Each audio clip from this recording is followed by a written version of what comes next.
Dead by Daylight is an imperfect game, to say the least. I think it's a very fun game, but there are definitely times where frustration gets the better of me. Things can go wrong due to another person's incompetence or malice. Things can go wrong because of unluckiness and poor timing. And worst of all, things can go wrong because of your own mistakes and choices. That's the worst one, isn't it? Knowing that you made the wrong decision that led to your fate. We normally project outwards rather than looking in when things go wrong. It's a lot easier to blame our opponents, maps, overpowered perks and powers, or lag than it is to blame ourselves. I'm not saying this is an unhealthy coping mechanism, just one worth reflecting on. Did the survivors gen rush me, or did I overcommit to a chase in a very strong area? Regardless of whatever happened, you're now frustrated over a Dead by Daylight game. I'm here to talk you through some potential ways to work through this.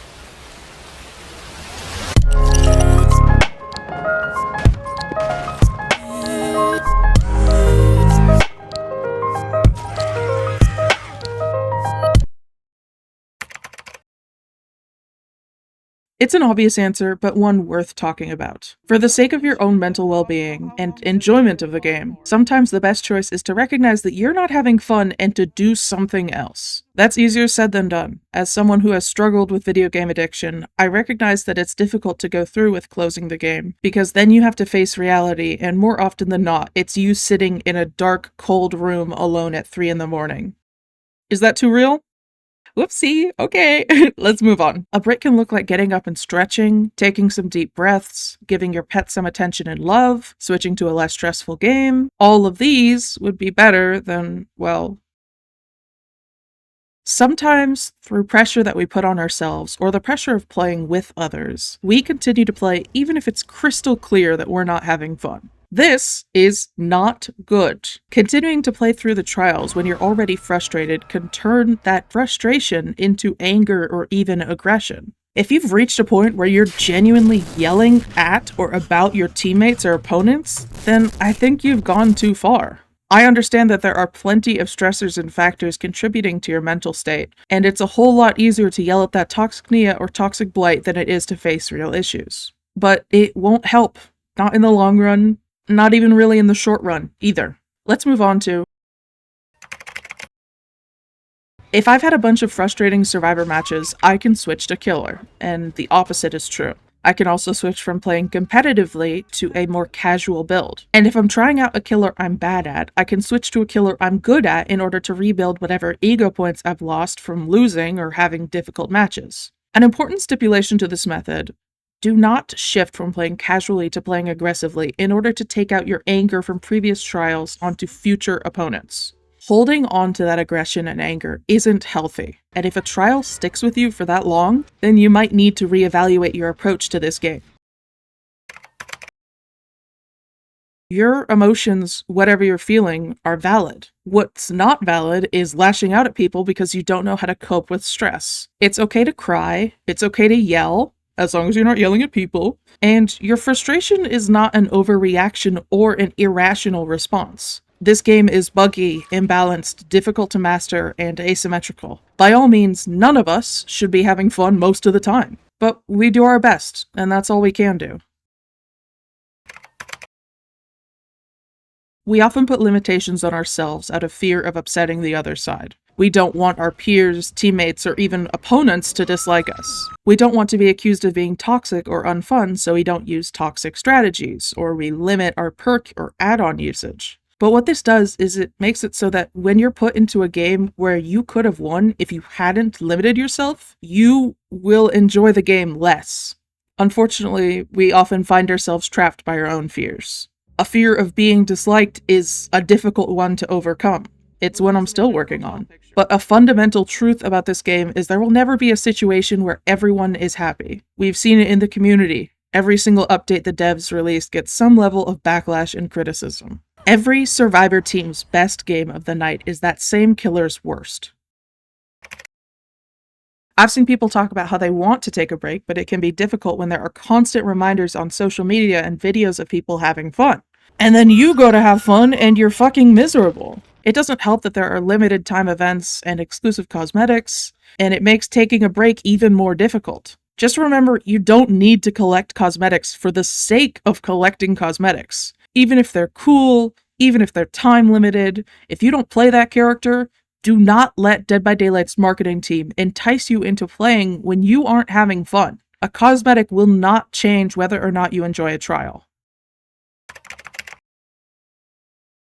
I used to be a pretty hardcore Survivor main, and I had friends and played with people that kind of complained nonstop about everything that the killer did. So you know what I did? I started to complain about the killers, even to the point of refusing to play against killers that I deemed to be unfair. Who you hang out with affects your attitude towards the game. Maybe you want to be a negative Nancy and complain about stuff all the time, but I just don't think it's very good for you. I'm not saying these complaints aren't valid, but chances are, if the people around you aren't having fun most of the time, you're not gonna have fun most of the time. A large stressor in this game is working towards a win and then ultimately losing. Often, for killers, a win is 3 to 4 kills. For survivors, a win is you escaping. Let's broaden this narrow view though. I think it's impressive if you manage to get 2 kills or more than 6 hooks. I think if you die for the sake of one of your teammates surviving, then that's a win. Also, playing to complete a challenge or a daily ritual lessens the stakes as it turns your win condition into whatever challenge or ritual you need to complete. It's a whole lot easier to down 4 survivors than it is to kill 4 survivors. And you don't need to have conventional win conditions. I consider having a meaningful interaction with a survivor or killer to be a win, even if I get sacrificed or entity displeased. Who cares what that girl thinks? What did she do for us? I'm displeased too, entity. Victor doesn't have any clothes. A game can be what you make of it, and if expectations are easier to be met, then there will be less stress about meeting or exceeding expectations.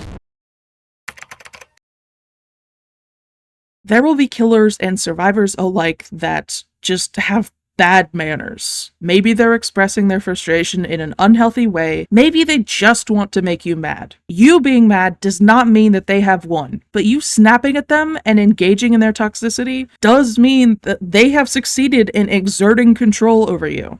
Do not give them control. Move on, and if their behavior has gotten to you, there are better ways to cope with anger. You can be mad at their character, the killer or the survivor character, not the person themselves. Yeah, I hate that Yui, and I can be mad at her, but I won't engage with annoying Gamer69's antics. The best thing to do is to move on. Nothing good happens when you're arguing in endgame chat.